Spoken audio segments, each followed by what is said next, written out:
We interrupt this program to bring you...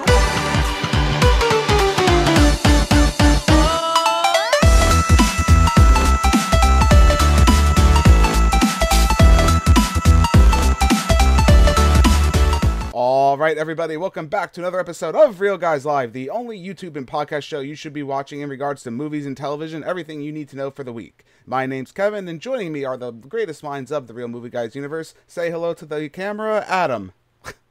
Hello. And we got John joining us over there. Hello. And last but not least, Julie. Hi. So guys, welcome back. We're on episode number 5 of Real Guys Live. Did not think we'd make 5 episodes in. I know I said that with 4. Really surprised that we made it to 5. You guys seem to be liking this show. We're doing pretty good so far. So I'm like the way it's coming together. I see something forming. I got something special here. I know everybody else is having a good time as well. So before we kick off the show, I love to ask everybody, what have you been watching? What do you guys want to share with the audience today that you've been checking out for the week? Let's start with you, Adam. What have you been watching this week? Let's see. I watched the first Harry Potter movie again. Going down that rabbit hole. Okay. I'm going to just continue on the marathon. That's good. That's smart. I like that. And I think the only other thing notable is we rewatched that. I think I mentioned it a few episodes ago, but The Owl House on Disney Plus. Right. I rewatched that entire series again because new episodes are coming out. So yeah, it's funny. Once you brought it up, I actually saw what it was. Because I'm like, what is the Owl House? I saw it like trending, I think, on Twitter or something like that. And I clicked on, like, oh, that's what the Owl House is. It actually looks pretty cool. And that's on, people should watch that, right? That's on Disney Plus. Yes, it's streaming on Disney Plus, and I think the new episodes are coming out on Disney Channel, but the majority of it's currently on Disney Plus. Okay, and like, what is it about? Like, if someone was interested in, is it like, from what I got, it looked like a Harry Potter-ish kind of thing? Is that what it is? Yeah, that's probably pretty accurate, I would say. I guess I have a theme this week. Yeah, apparently. That's cool. But no, it's about this girl. She basically leaves the real world, and she finds this world of magical beings that some of the magic, creeps into the real world and stuff like that. And there's a whole bunch of antics that go on. And it's a very entertaining show. That's pretty cool. Yeah, so that comes recommended by Adam. I'm definitely going to check that out. Maybe I'll have something to say about it next episode when I get to take a look at it. I look forward to it. Yeah. All right, John, it's your turn, man. What do you got for me? What have you been doing with all your free time over there? Oh, yeah, my free time. I've been watching... Well, baseball finally came back this week. Oh, my God. This is wrong channel, man. Get out of here. There's a right channel. We talk about Harry Potter. You're a Mets fan, right? Mets fan over there? Fan. No, he's a Mets fan. He's a Mets fan. METS, Mets. Suck. Everybody knows. Oh, my God. All right. So what have you really been watching that actually matters of substance this week? I've been trying to rewatch all the Batmans. All the Batmans? All right. So where'd you start? What'd you start with? The first one, obviously. All the way back in the day. You went back to Adam West? I did. No, you didn't. Bull BS. You can go back to Adam. I did. West. I watched 2 of them so far. What, you watched the Tim Burton original Batman 1989? Yeah, and then I watched the one right after that one. I've been trying to go through them in order, but oh, Batman Returns, the Penguin. Yeah. So how's that aged? Given with the way the new movie is versus, I have a soft spot for those movies. I'm not gonna lie, especially comic book roots and stuff like that. Not even that, just pure nostalgia, man. I remember the VHS copy of that going in there and rewinding it 1,000 times, and you can barely watch it anymore. How do you think it aged? As far as I mean, in terms of what it is, it aged okay. It's not amazingly. You can't really compare it to the new Batman's coming out, but it's not terrible. There's a lot of other movies that went down a worse path than that one. It's weird because I feel like Batman, it's one of those rare instances where the character's been reinvented so many times that you can go back, watch Batman 1989 and Batman Returns and watch the new Batman, and they're just different experiences, right? It's not like they're bad or anything like that. It's just they're different. It's not the same character. It's also almost like comparing the Batman movies to when they had the Batman TV show. Right. Where the guys were literally just wearing it looked like somebody bought it from a store and then they just threw it on. They're like, hey, we're gonna make a TV show. It's Batman now. Right, yeah, fighting in my pajamas, pretty much. I mean, we literally were doing that at some point. But I know Batman, it's available on HBO Max, I believe, right now. I think everything's streaming on there, I want to say. I'm not 100% sure. If not, the new The Batman is actually going to be streaming on HBO Max on the 14th, which is coming up soon. So mark your calendars for that. If you haven't gone to the theater, that's cool. Adam, did you see it? Did you go see it yet? No? No, I did not. Because we talked about it. He's like, oh, I'm going to go see it. I'm like, well, it's coming out, right? And he's like, oh, okay. That's good to know. Yeah, I had no idea. So that's good. Good call. Good call. So yeah, if you want to save the money, just get a cheap HBO Max subscription. I think they have like the 7-day ones if you don't feel like spending the money. This is the time to do it. If you're going to do it for the Batman for sure. Julie, what have you and I been watching? Because it hasn't been very much. We got to be honest with the people at home. We've been so busy with some real life stuff going on, which we'll talk about at some point. But yeah, we've had a lot going on. What have we been looking at? I don't even know. We've been like finishing up a bunch of shows that we watched. Like we just finished Our Flag Means Death, that British pirate comedy show on HBO Max, which is really good. I mean, I don't know if they announced the season 2 yet, but it definitely left you with a cliffhanger. So I would love to see that come back. And then we just started, well, I fell asleep during the first episode, so we had to rewatch it last night. It's a true crime limited series on Netflix, Jimmy Savile, British horror story. It's about this like iconic like British television radio personality. They haven't gone too much into the allegations yet, but it's crazy to see like the impact that he had on the country. Like he had the ears of the royals, of the prime minister, was doing a lot of great work, charity wise, rebuilding hospitals. Unfortunately though, he seems to be a horrible person. So we're going to go into that, but I love anything true crime, especially stories that I've never heard about before. So I've never heard of Jimmy Savile or this story at all. So I'm really curious to see how this unravels. Right, it's interesting because I think he has more influence, obviously, in the UK as far as a person, because he was a big DJ personality over there, and DJs during that time, I think it was like the 60s, 70s era, I want to say, right? I believe it was around that. Anyway, he went all the way through like the 90s. Yeah, he's relevant for a very long time. I mean, he was a huge personality. And television. Yeah, and television. He had like a charity show where he would give, like he would say like, oh, what do you want from me? Or whatever, what do you want from Uncle Jimmy? Or whatever it was, something like that. It was Jimmy Saves It or something like that. So these kids would write in almost like to Santa Claus, like, Jimmy, can you save it? Like, I want it. And it could be anything. Like this one little boy wanted to take his teacher out to a night's dinner. So he arranged in, the kid got to take his teacher out, or like the one girl wanted to be a policewoman in front of the prime minister's house. So he would do all those, not like make a wish, but it kind of like, these kids would have these wishes and he would grant them for them. So like crazy to see, like all the good that he was doing, but probably using that clout to do wrong. Yeah, I think he's a monster for sure. We didn't get to exactly what happened, but I'm sure it's not too great. But yeah, we've been watching that. That seems to be interesting. I'm curious to see where the turn goes with that show. That is available on Netflix. It just came out recently. We've also been watching Naruto. We've been continuing that. I've been torturing Julie with Naruto. Still not torturing, but some anime. We'll talk about an anime actually later in the show. There was a trailer for something that came out, but when you really look at anime, they, especially with limitations in animation earlier on, you have to appreciate how far we've come. Because with Naruto, and I think a lot of longer running anime is like this, there's so many flashbacks just to use for filler. Like, I'm talking like something that happened 2 minutes ago, I think I saw it like 30 times, literally at this point, and it's just like, you're bogging down the story.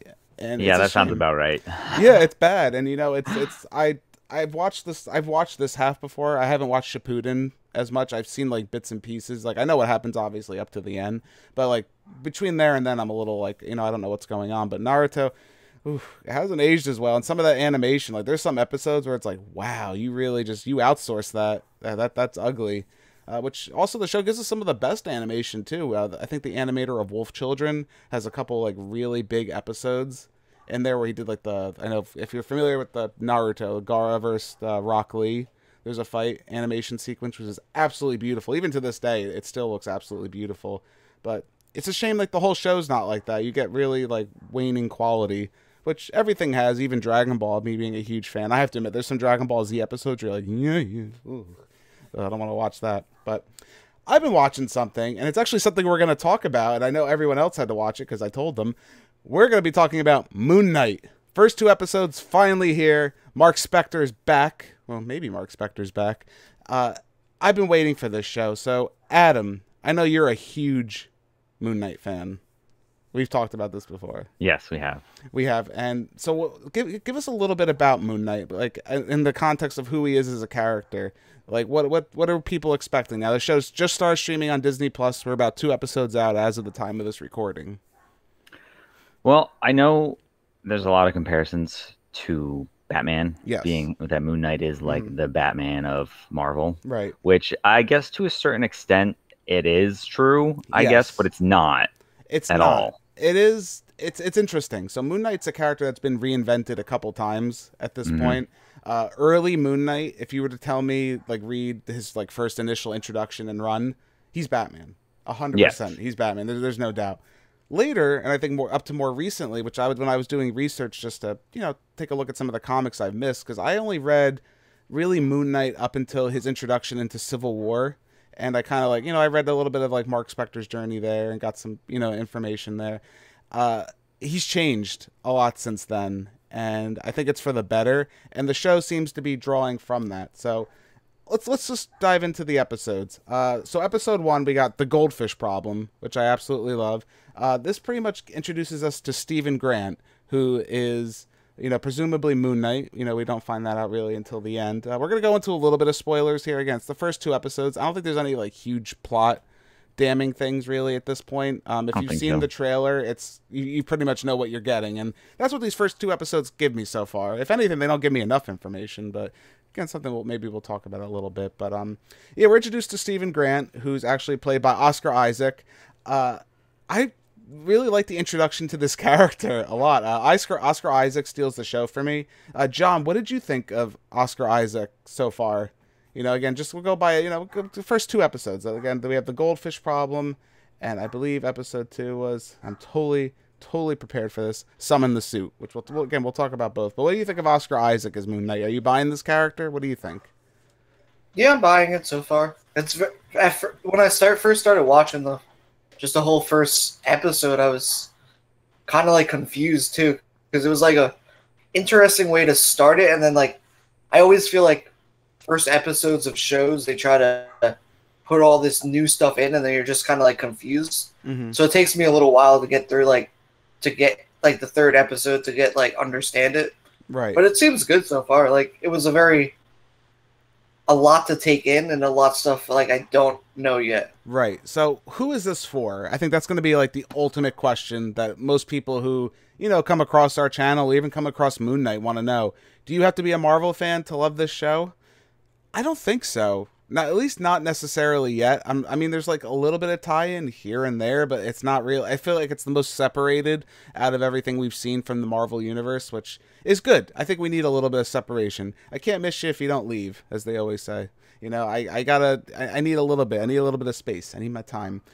Moon Knight, if you're a fan of things like Fight Club, I think Memento, those kind of stories where, unreliable narrators, disjointed storytelling where you kind of have to put some pieces together, I think you're really going to have a good time with this. And I think with the first episode, that gave us a lot of that. Julie, now, what did you think? Now, you're a huge Oscar Isaac fan, which should come to no one's surprise. But what did you think of what you saw so far from Moon Knight?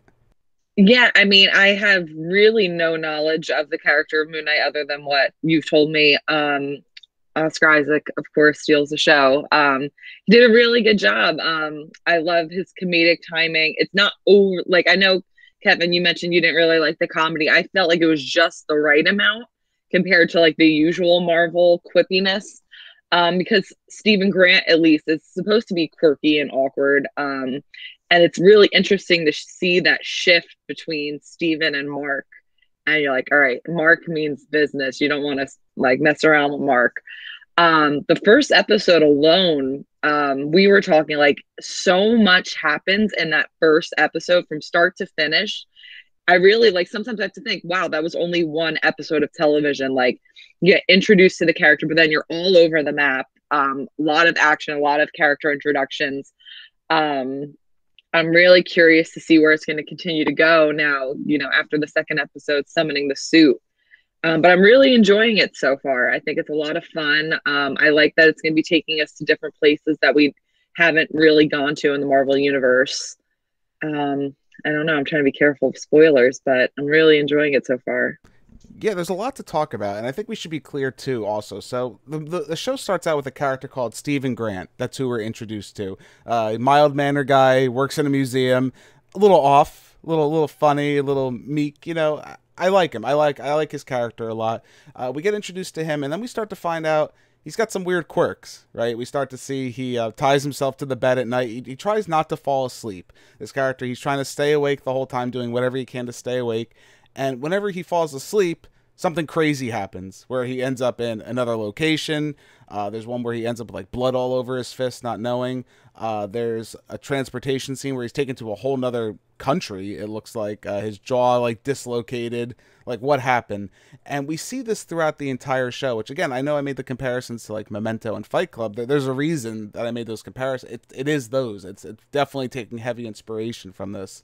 And throughout the episode, it's interesting because, again, I don't know how spoilery this is, but Stephen Grant, the character we're introduced to, technically isn't the main character of this story.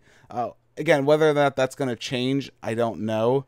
Especially, I know, Adam, were you confused when you saw Stephen Grant maybe more than Mark Spector? Since Mark Spector is usually who we associate with Moon Knight as the main character. Yeah, I would probably say just the direction as to what they were going was kind of like, oh, okay, I guess. I mean, I'm okay with it still, but it's interesting to see what they decided to go with. Yeah, because Stephen Grant, it's funny, we talked about the Batman comparison. Stephen Grant is pretty much, in the comics, he's closely associated as like the Bruce Wayne character of the story. He's another mask Mark Spector utilizes, another personality to kind of like sneak into different areas. He's like the sophisticated aristocrat kind of character. He also has another personality, which we're not going to talk about that because that hasn't shown up yet. But this is a character who's deeply disturbed, which that's where we get into some interesting things. Now, John, what do you think of the portrayal of dissociative personality disorder? Cinema has never been too gentle with it. I don't know how gentle Moon Knight's being with it. What do you think of its portrayal? It is a mental illness. Do you think they're disrespecting it in this show, or how do you feel? I know it's kind of like a touchy subject, but it's something we really kind of got to talk about. I've seen people actually flipped on this on social media with their takes. I mean, I think, yeah, it's a touchy subject, but I don't think they're like doing it in a distasteful way. I think they're doing it very like tastefully done, but trying to show you like what can happen, but not in like a in your face kind of way, or like, oh, here are all the facts behind what we're doing, but they're just trying to like interpret it into the show. Okay. Per se. Yeah, I mean, they're giving a take. What do you think, Adam? Do you think, because Moon Knight, again, there's been controversies even with the comic, with the way it's been portrayed. Like, again, the run I read up into the Civil War, it was more of Mark Spector is just like, I'm a sociopath, I'm insane. Later on, we start to see like more, I guess, like a gentler kind of change in the character, which we'll talk about that, and that happens in episode 2. But we get to see different personalities change. What do you think? How do you think they're handling the whole personality disorder? I think they're doing, honestly, the best that they can, because I think they're explaining it to the point where they're showing us why he has this dual personality going on. And I think that's the right direction, because that's really all you can do is just explain why things are happening the way they are. Right. And I think it works for the Marvel Universe itself. Yeah, and I don't feel like it's played for laughs necessarily. It's like, this is the character that has these issues, and this is how he would deal with these issues. They bring up when he's first taken over, in one of the episodes, they talk about like why, again, they haven't gone into too much details about the backstory of Mark Spector. We're only getting fragments, which is, relative to the storytelling that they're telling here. Kenosha, I can't even say his name. Khonshu. I've been having. We were before the podcast. I was joking around. I'm like, I'm gonna say like Kenosha. It sounds like a country. I don't know why. I know who it is, but I say the wrong thing. Khonshu. They explain like why he would have taken over Mark Spector's mind, because it's already damaged. So it would have been something he could easily manipulate. take that for what it is, but I think that's an interesting perspective we don't really have in the Marvel universe with any other character. Everyone's pretty much, you know, either like the super soldier or the god of whatever, or a mild-mannered Peter Parker swinging around as Spider-Man. We don't really get many damaged characters. I mean, you do have Deadpool, who's loosely connected, but his is more just like silly and nonsense. Moon Knight's actually dealing with some like serious mental issues, and I think that's a more interesting take. Whether or not it's disrespectful or not, I think it will lead to the person and how they feel about it, especially if you deal with it more closely with someone you know. But I think they're handling it well. What do you think, Julie, as far as, you know, their handling of the material with it? Yeah, I mean, I agree with Adam a lot.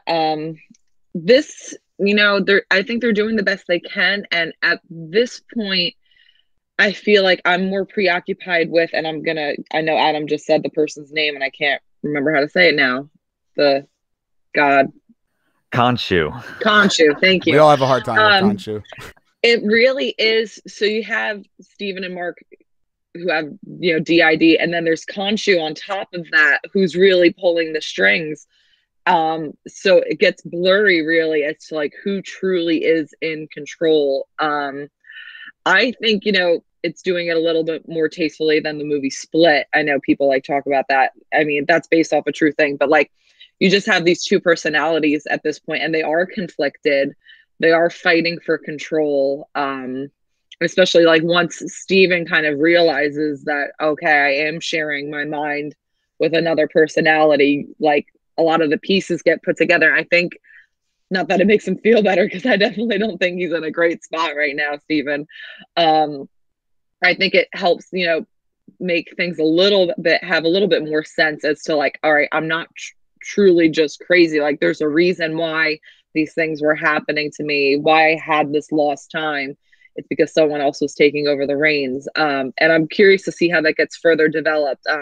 I don't think it's being played for laughs. I mean, truly, the laughs are mostly just coming from Steven's personality quirks and the occasional back and forth that he has with Mark.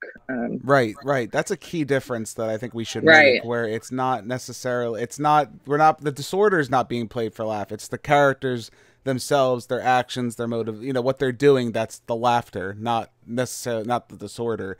You know, I'm not a doctor, obviously, you know, I'm hosting a movie podcast, so clearly that's not my profession. But, you know, I know this DID has always been an argued disorder, you know, since the very early 70s. I know it is like a diagnosable thing. Like Julie mentioned, the movie Split is technically based on a true story. How you want to take that is, you know, up to you. But it was like the 24 Faces of Billy Madigan or something. Yeah, which is also streaming on Netflix. Yeah, it's streaming on Netflix if you want to check it out. It's an interesting watch just to see, you know, that type of personality disorder. But I think for the most part, Moon Knight handles it very well. You know, I don't think there's any issues with that. But I think, if anything, before we continue, as the show goes on, we'll probably see the severity of it. Right. Especially like if you look at the end of the second episode, it got really like intense. Right. So I think we'll see, you know, more come out as the show goes on, because I mean, there's only been 2 episodes, so we don't really see. And we have to remember it's a Marvel show. Let's have some fun. You know, I know we're talking doom and gloom here, but you know, it is a Marvel show. Let it have a little bit of fun. Give it some time to breathe. Have its own material. Get 2 episodes is only a little taste of what we're getting with the show. A couple things I just want to talk about, then we'll move on from this. Is the horror aspect is finally in the Marvel Cinematic Universe. Adam, I don't know how you were feeling about it. Were you shaking there a little bit with some of the more horror oriented? I mean, it's not downright scary, we'll be honest, but it's creepy. It's more than we've gotten from Marvel. I had to keep reminding myself, this is a Marvel movie. This is a Marvel movie. Yeah. It's all right. It's all right. It's okay. But yeah, it does have a little like you know, the level of intensity is definitely higher in this show than it is in any of the other movies. Yeah, and I would say, as far as, you know, me, you know, I always talk about the cinematography. This is probably the most beautifully shot Marvel project I think I've seen. As far as it really going into, like I said, we talked about the DID. We're talking about even the shots are portrayed that way. Everything is from like a split perspective. You're looking at one thing, might not be the exact way you're looking at. There's a shot with Steven is in the city, and there's like a puddle, and he's talking with the guy pretending to be a statue. There's a scene where he talks to him and he never talks back. But you're looking at it from one level, and where you're looking at it looks like, oh, he's just talking to him normal, but it's actually the reflection in the puddle when you see a leaf fall down and falls into the puddle. Just like a really cool, like letting you know that like Steven is not just telling you he's an unreliable narrator, but showing you that he's an unreliable narrator, knowing that what you're seeing might not be exactly there. I like how it leaves a lot of that to question.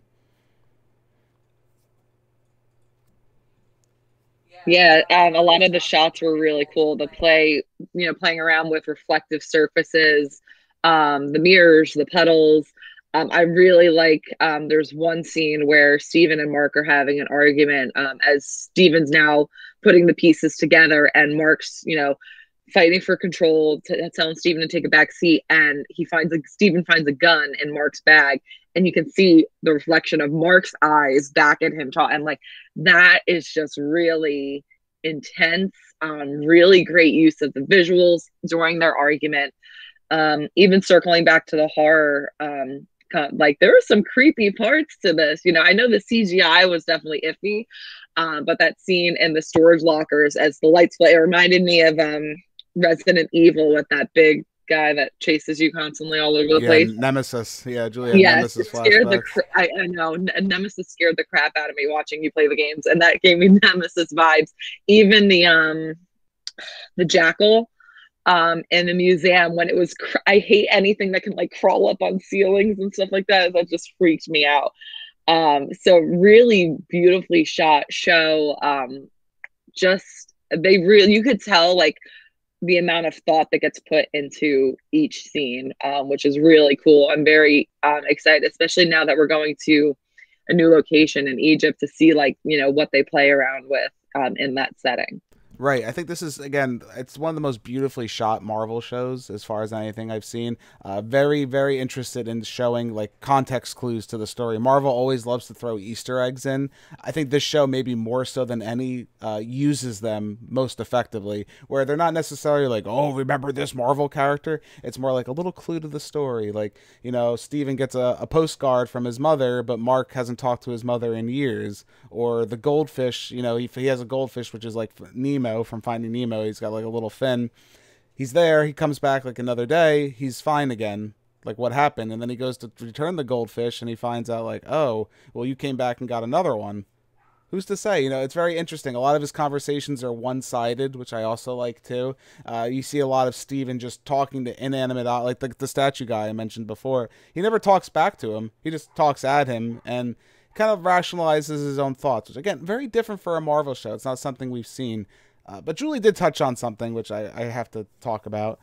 The CGI is absolutely terrible in the show. I'm sorry. Like, as much as I really wanted to ignore it, and I tried, right? Adam, how did you do with it? I had a hard time, especially the action scenes. Yeah, I mean, I noticed it immediately. It seems to be a trend with the Marvel shows, at least. Even more so, maybe this more so than the movies, I think, in a lot of ways. No, I'd agree with that. It was pretty blatant, especially like the one car chase scene at the in the first episode. It was pretty rough. Yeah, and I mean, Moon Knight, we have to talk about his costume at some point, which we will talk about, but it just didn't look great. John, what did you think as far as the visuals? I know we've talked about this. Were you able to ignore it, or did it bother you? How much it stood out? No, it kind of bothered me, especially when it was so noticeable at some points, when you're just like, all right, now that's all I'm kind of, like, I'm trying to get into the story, but then I'm noticing all these, like, terribly shot things, and I'm like, all right.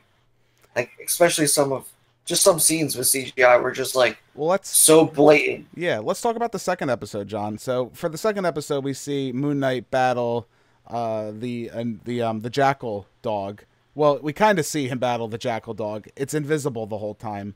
Now, I don't know about you, right? But I think they did that on purpose. I think to kind of be like, well, we can't really afford this. We want to kind of use our CGI more accurately.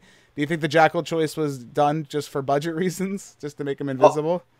Oh yeah, and I think that it almost like they almost tell you that in a way of showing you, hey, we're gonna go back and show you the footage of what happened on that day, and they show nothing, like no shadows, no nothing. So it's like they definitely didn't want to show you their take on the jackal. I felt like. What do you think, Adam? I again, they try to explain it away in the story, like, oh, well, no one can see him but him. But I don't know, man. I was having a hard time with that one a little bit.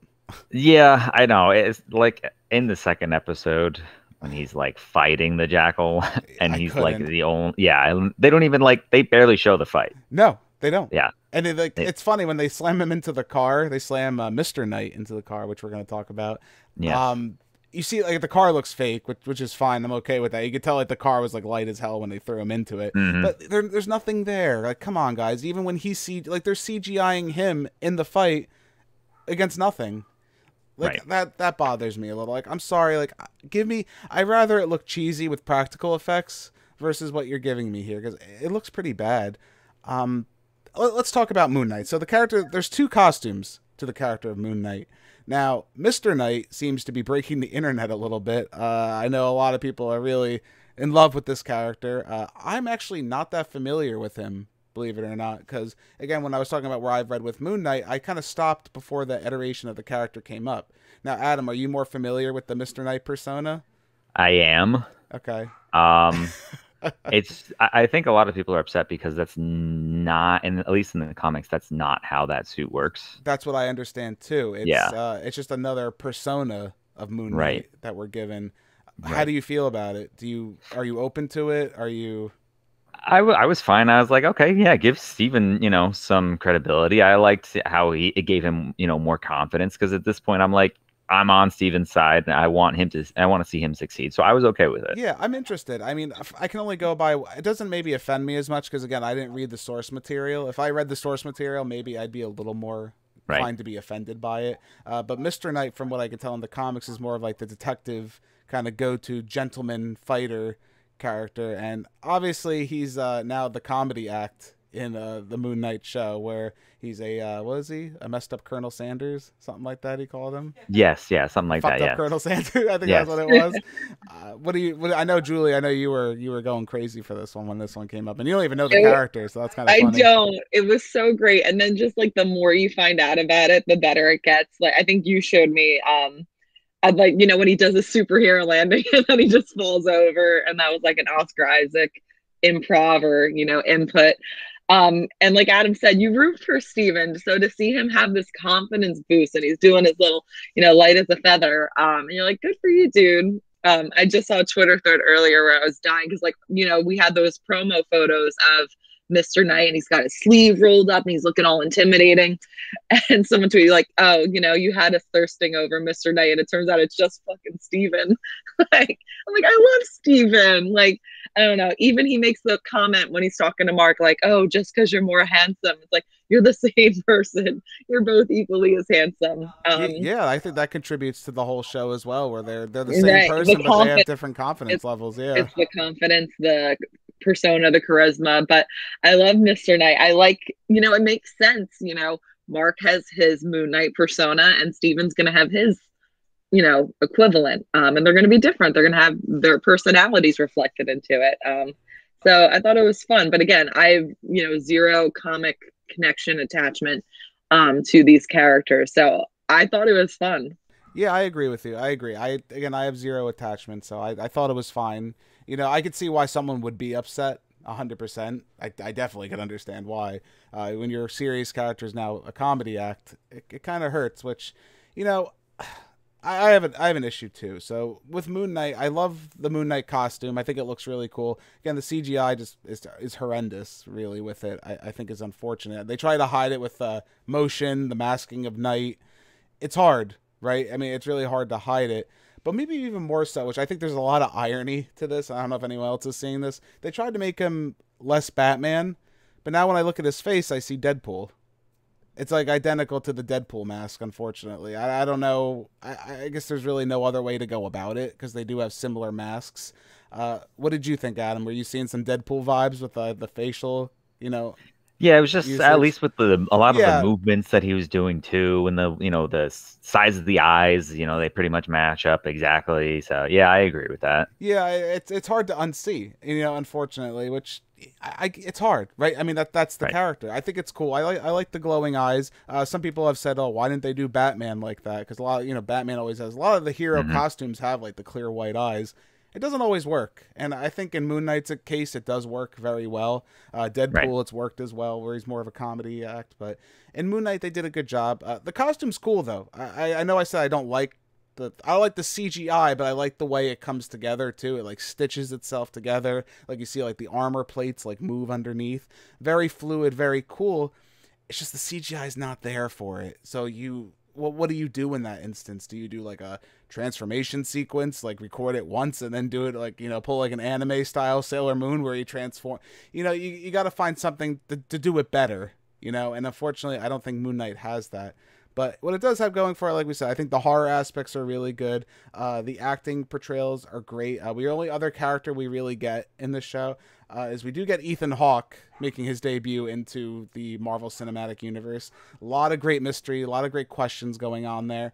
I can't wait to see what happens with Moon Knight. I think it's something we're going to continue to cover over the course of, the next couple months. Or, yeah, I guess a couple months. It's got a little bit to go. It's something we're going to talk about, so I think we'll continue on. Before we close out, anyone else have any, thoughts on Moon Knight? Is there anywhere they want to see the series go? Anything like that? Adam, do you have anything you're looking forward to seeing, maybe? Yes. I mean, I would like to see the suit more, but I guess it depends on, the budget. Because, I mean, it seems like, at least the second episode, that they were like really trying to not bring out the suit. Yeah, there's a lot of that. Yeah, they literally had an argument about bringing out the suit. And it's like, bring out the suit, and it's like, I can't. So I want to see more of that action, which I'm sure we will at some point. Right. The other thing I wanted to note was it's probably a good point to say that the first like 2 episodes are the only thing that we've seen in the trailers. So there's a lot of show that nobody knows anything about, which is really good. I really like that aspect. Yeah, I mean, the only thing they showed was, which we're introduced to towards the end of the second episode. Again, not a spoiler because it's in the trailer. He's going to Egypt now, and we haven't really had an Egypt setting as far as the Marvel Cinematic Universe. I mean, we've dealt with Eternals and, other gods, which is a whole other question I have. Maybe we'll talk about later in the series, where how do gods exist? Are they aliens too, or whatever the case is? A lot of questions in regards to that, but there's a lot to come. I can't wait to see that. I love ancient Egypt, so I can't wait to see how they deal with that mythology. Yeah, I'm really excited to see like that mythos come into the Marvel universe. I always found that really interesting, so I'm really excited to see it go down that route. And how about you, John? Anything you're looking forward to seeing in Moon Knight? Anything? I'm just looking forward to seeing the rest of the series. I'm always curious with these series now too. Like how many episodes they're each going to be, because I feel like sometimes they cut them off shorter, and some of them go a little bit longer than they should. But yeah, that's a good point. Yeah, I'm hoping that this one has like a decent run length. Like sometimes you feel like you get into a show and then all of a sudden they're like, oh, now it's done. Here we go. We may have a season 2. We may not. We're just going to end it like right here, and it seems rushed together. We only have 6 episodes, apparently. I didn't realize. Wow, that's not. I mean, like I guess 6 episodes. Well, I guess that's why they're so careful with the budget there. I guess that's kind of why. Maybe they're saving it for the finale. I don't know. We'll see. I mean, Marvel CGI. It's become a trend, unfortunately. But we'll see what happens. I'm excited for Moon Knight. Can't wait to talk about it a little bit more once we get some more information on it. Going from Oscar Isaac, let's talk about something else that has to do with Oscar. The Oscars themselves. So a lot happened at the Oscars, right? Honestly, you guys, I'm sick of it.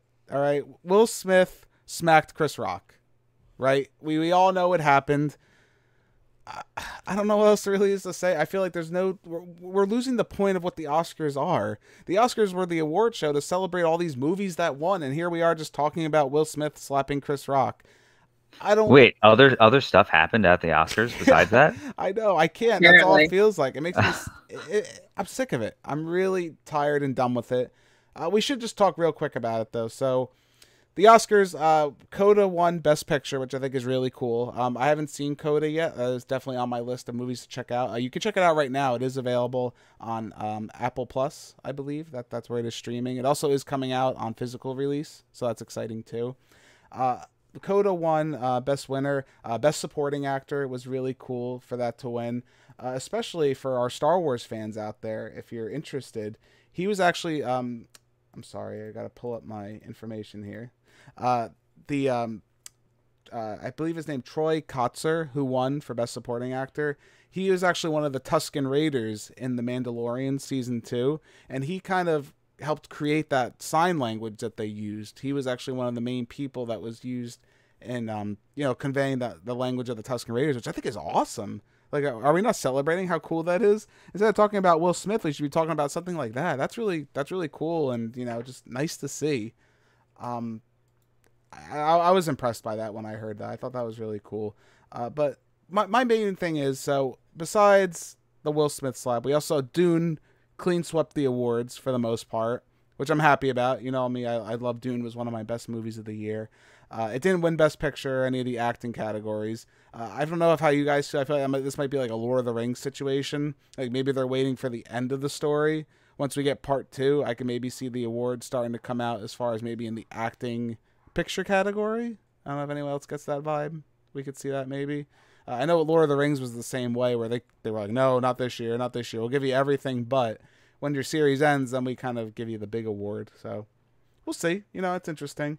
But I don't know. I was happy. Was there was anyone surprised by any of the winners this year or anything like that? Encanto won Best Animated Picture, which is really cool. I thought that was definitely the better of the couple films there. I'm actually really interested in Drive My Car, the foreign film winner. It was also nominated for Best Picture. I recently saw a trailer for that. It's streaming on Vudu, and I actually believe HBO Max as well. I was more interested in that story about... I don't really want to go too much into it, but I thought it was really interesting. I'm kind of curious. Is anyone surprised by anything, or not really? Do we not care? We care about Will Smith, right? I was surprised as to how many movies I still have not seen that won awards. Yeah, that's pretty accurate. I mean, Belfast I haven't checked out at all yet. That's still on my list. Let's be honest here. The award show is cringe, right? It is. As much as we don't want it to be, and I hate it to be, I can't find myself sitting through it, to be honest. I didn't even see the Will Smith thing happen in action because I couldn't sit through it. It's a cringe fest. I'm curious to see who wins the awards. I like the acceptance speeches.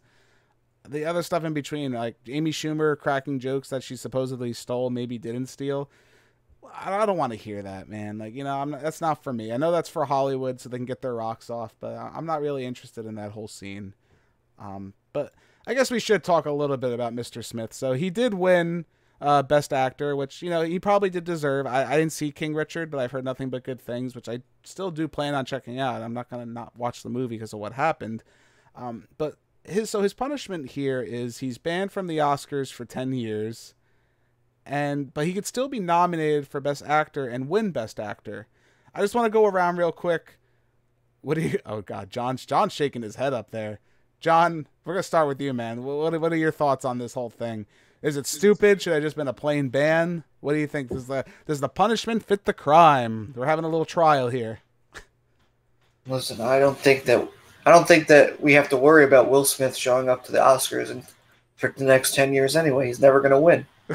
He barely won this one on the skin of his teeth. He probably had to pay a couple people off. Oh, my God. We all know that the Oscars is rigged.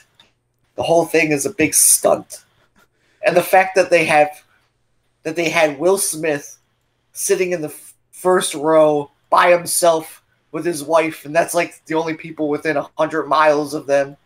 We all knew something was going to happen. They kept panning to him like, hold on, let's see Will Smith's reaction. So you're under the firm belief that this whole thing was rigged. That's your firm belief that this was all right. We're getting into conspiracy theories. I didn't think we were going this path. You see, this is what we're talking about. This is what I love, guys. We didn't talk about. This is why we don't talk about it beforehand. So, John, you're Mr. Conspiracy Theory over there. Obviously, this has to be rigged. Come on, who else is going to watch this crap?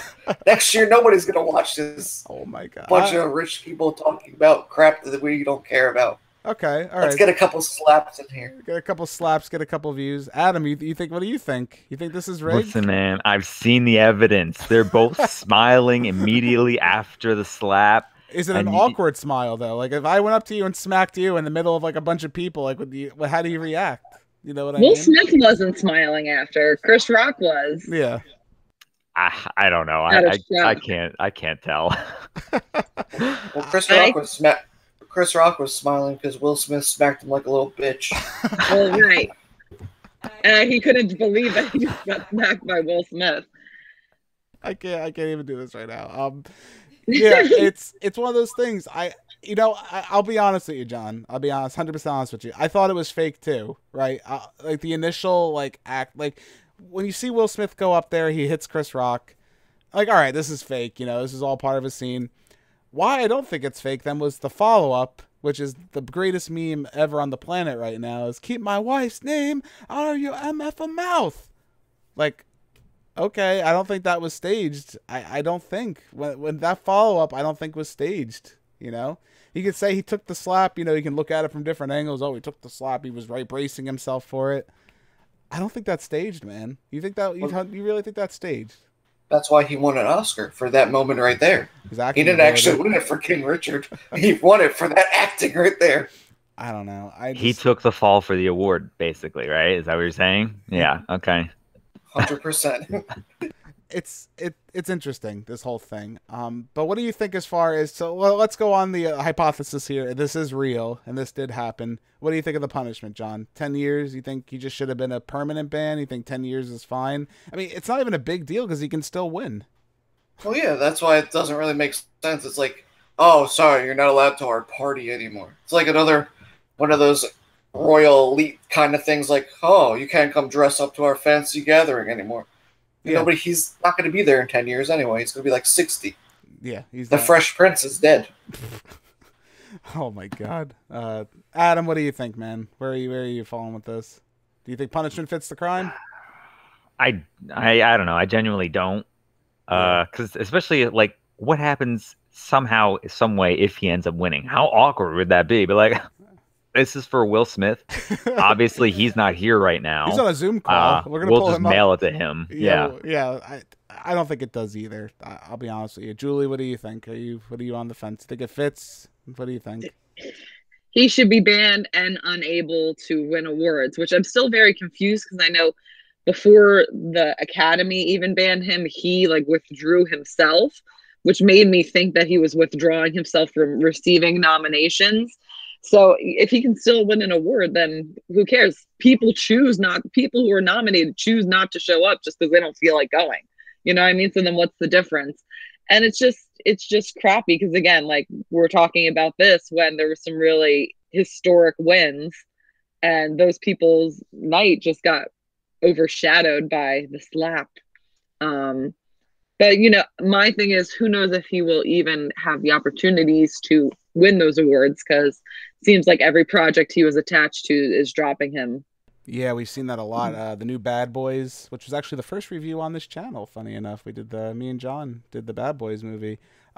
That's been dropped. His show, he had a Netflix series, I think that was in development. I don't know if he was in it or he was producing. It's been dropped. I think for right now, Will Smith's under a lot of fire. He's got a lot of issues apparently going on with his personal life. Whether or not that's related to Jada, that's totally up to you, and that's your opinion right now. But he's still his own man at the end of the day, and I think his decision to go and assault someone on a stage, you can't do that, man. You can't do that. I think the punishment, it's tough because it's hard where he's going to kind of be blacklisted from Hollywood, but I think it's a temporary blacklist. He's going to bounce back. He'll be fine in probably a year or two, let's be honest, and we'll see his name popping up again. He'll do some apology rehab thing, and whatever the case is, he'll bounce back. I don't think the punishment fits the crime. I think you assault someone on live TV, there needs to be some kind of punishment. I'm not saying jail time, but you're banned from the Academy. You shouldn't be able to be nominated even for an award show. This is a prestigious event here to celebrate people, and you're going up there attacking someone that dishonors the show and dishonors the other recipients of the award, in my opinion. But that's one man's opinion. What do I know? He's not the only guy who's been under a little controversy. We're going to move on from the Oscars. I think I'm not going to probably bring it up anymore. I'm pretty much done. Ezra Miller is really messing up his career a little bit here, especially now he's got The Flash, Fantastic Beasts he's going to be a part of coming up. We saw, according to Hawaii News Now, that's a source right there. I know you guys are interested in that. Actor Ezra Miller was arrested on the Hawaiian island after an incident at a karaoke bar. Apparently, Miller grabbed the microphone from a 23-year-old woman who was mid-song and started like berating her maliciously, you know, just going crazy. Disorderly conduct, a lot of harassment. He chased after them to their hotel room. This isn't the first thing I think we've heard from him, because I saw it started to escalate a little bit over the week. Like we had that incident, and then we did see Warner Brothers actually had an emergency meeting in regards to Ezra Miller, which you never want to have on your resume right now, especially with him being a part of these future franchises. More specifically, I think The Flash, Fantastic Beast. We'll have to see how he's involved. I'm assuming he's going to be a part of that going forward. At least his character is.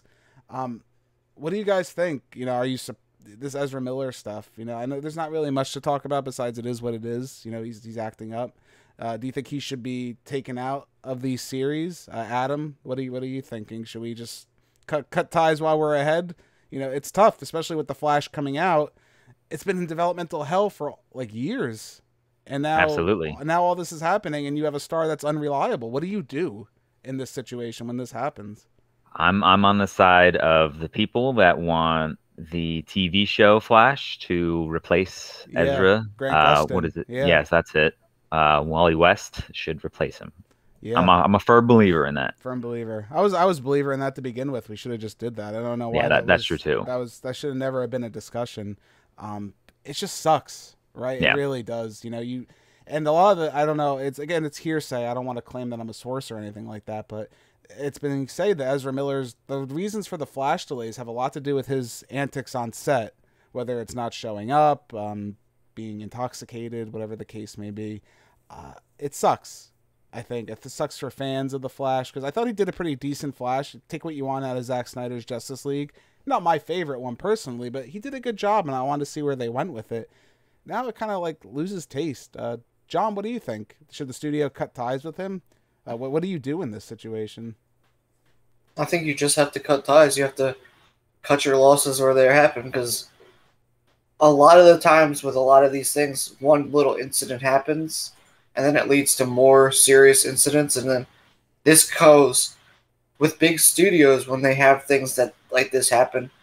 It just gives people more incentive to go after. They're going to go after the higher ups then too, and then that cuts into the budget of studios. And there's so many actors and actresses out there that really will play these roles that he's going into. So it gives more opportunity to people that are actually good people, good characters, and deserving of this spot. Right. Instead of like this. Yeah, it's just like we said with the Oscars. It's disrespectful. You know, you're doing a craft here, you're doing a job, and you're being disrespectful to everyone on set that's there to show up. I mean, he's not the first actor to do it. We see a lot of actors. Johnny Depp, which, you know, he had his share of issues as well, was another actor where this kind of happened. You know, it sucks. Julie, what are you thinking on Ezra? Should we cut ties with him? Let him keep going? What do you think? Give him a chance, maybe? Give him a chance to rehab himself? I mean, at this point, cut ties. I mean, I'm assuming it's too late for the Flash movie. I'm hopeful that most of it's done. They were never really my pick for the Flash. Their portrayal was just okay. Like, there's some fun quirkiness. But the allegations against them are really just insane. Unbelievable at times.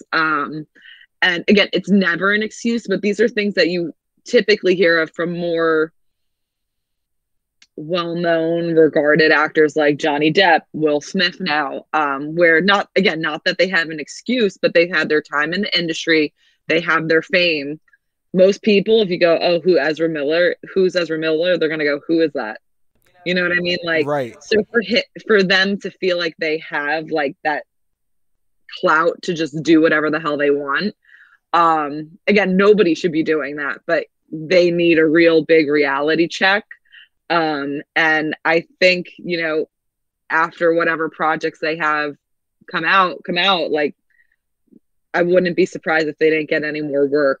They shouldn't. They really need to, you know, reevaluate themselves and maybe get some proper help. But true, I think one of the accusations, they went to the hotel room and we're stealing their passports or whatever with the people that they got into a fight with at the karaoke bar. Like, just very bizarre, like stealing their money and passports. And so you don't need to do that.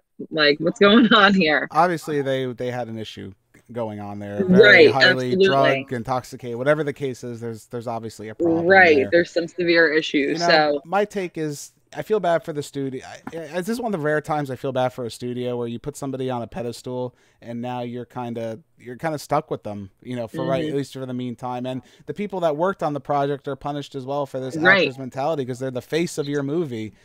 He's going to be the Flash. My question, we're not going to go any deeper really into it, but just something for maybe people to ponder is, I wonder like how much this really does impact a movie when you really think about it. Like for us, like, I know we're interested in the movie itself more so than maybe the actor, but for like a casual viewer who's someone who just skims like the entertainment weeklies or, pops on the news, this is a headline that pops up. Does it really affect the movie in the long run? I always wonder that sometimes. Like, are you going to be like, well, I'm not going to see that because of how Ezra Miller was acting or anything like that? I don't know. I wouldn't say maybe a casual fan or someone who might have had interest in the project. Will it really deter them from going to see this movie? I don't know. I wonder if that's really a thing. I wonder if there's like a if anything, sometimes I feel like it makes people want to go see it more, depending on the allegations and depending on the crime. Like I could see some people be like, oh, well, let's see what Ezra Miller's all about now that we've heard all this zany stuff about them. But I mean, the impact on the movie goes further into like the people that are there day to day on the set that are being, abused or waiting hours at a time if they're running late or whatever's going on. There's the people on the ground level that I think are really being impacted by, misbehavior. Yeah, I hate drama. I'm going to be honest with you. I hate even talking about it, but it's something we should bring up. I think people should really know about it and just maybe made aware. Like, make your own conscious decision. If you want to see Fantastic Beasts, go see it. If you want to go see The Flash, go see it. Don't let one person's actions deter you from enjoying something that you may like. I think that's ridiculous.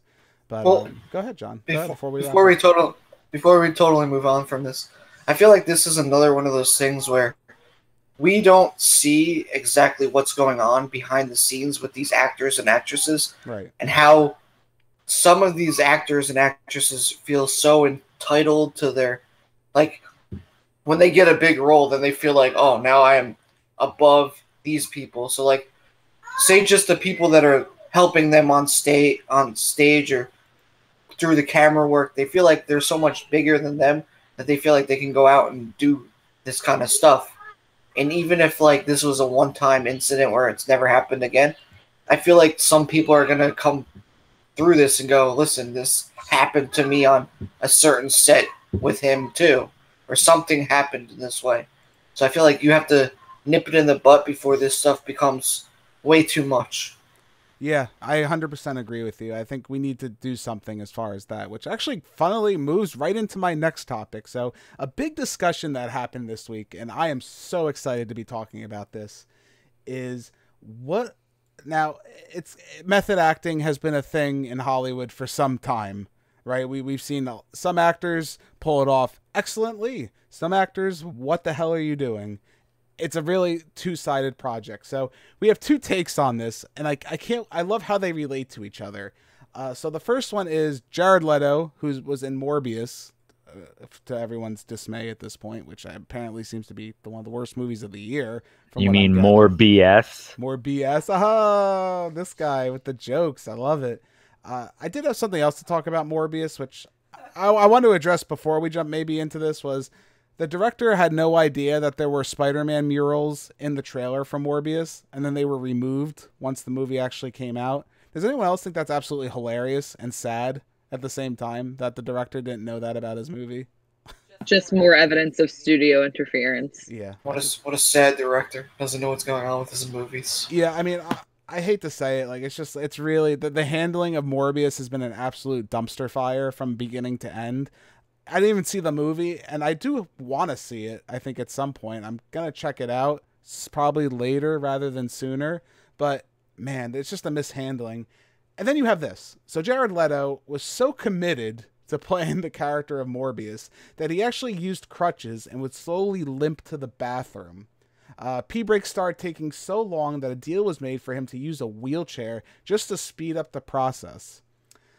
And it was stated by the director, which again, this is the man that didn't know that Spider-Man murals were in his trailer. He had no idea this happened. Said, all of the actors believe in processes. As a director, you support whatever makes it as good as you can be. Wow. Well, I guess we didn't realize he had a bad movie, because apparently that performance didn't help this movie at all, based on what I'm hearing. I just think that's really interesting, because then we have Mads Mikkelsen, who is coming up with Fantastic Beasts, and I love Mads. I think everything he's in, he's absolutely genius in, especially the Hannibal series. We've talked about him before. He comes up and says in an interview with GQ, Mads Mikkelsen says, it's bullshit. What if it's a shit film? What do you think you achieved? Am I impressed that you didn't drop character? You should have dropped it from the beginning. I think that kind of says it all. What's the point of method acting if you're in a bad movie? So what I want to do is let's go around. Let's talk about method acting, what we think of it. Is it worth it? Is it worth people's time? Let's explain what method acting is. Adam, could you give like the audience a little taste? Like what exactly is method acting?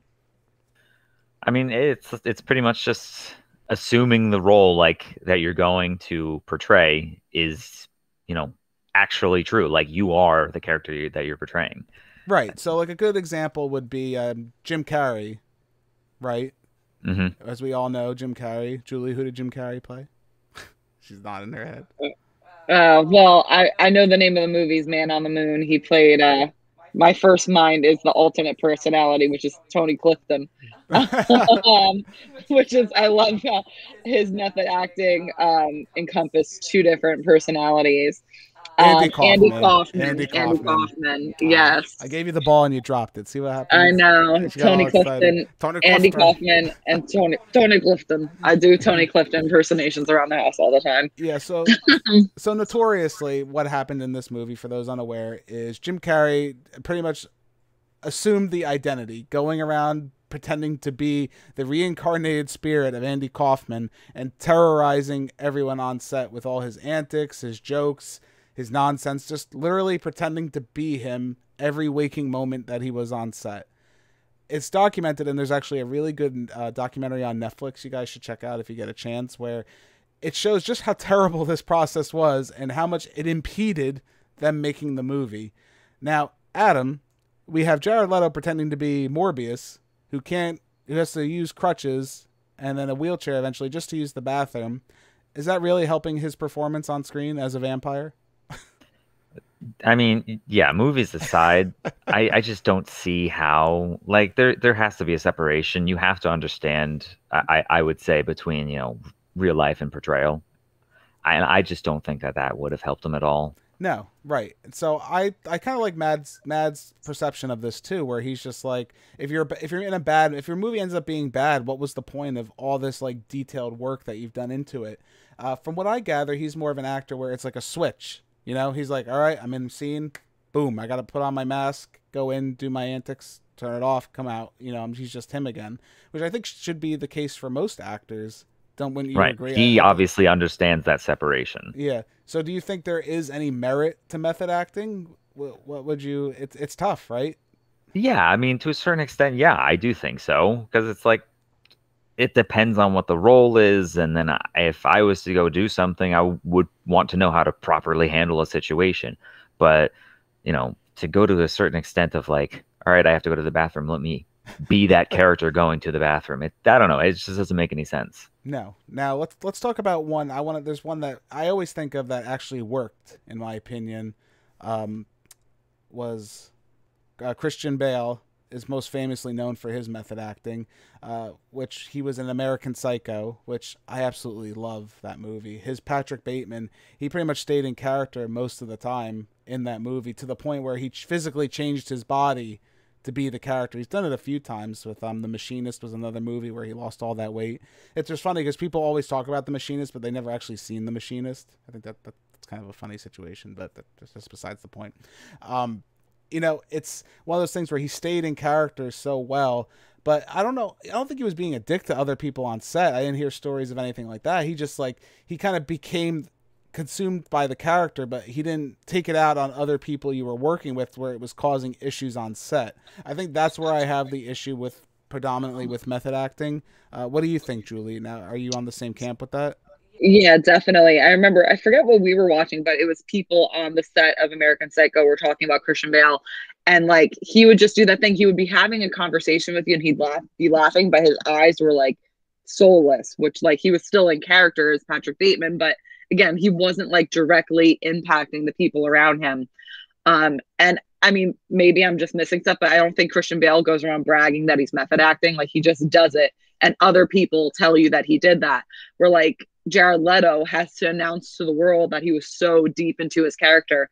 And I'm sorry, he's just an asshole. The fact that you have to walk around on crutches, like to go to the bathroom when you are perfectly capable of doing that. Like, it's not like the cameras are rolling. I know you're playing that character.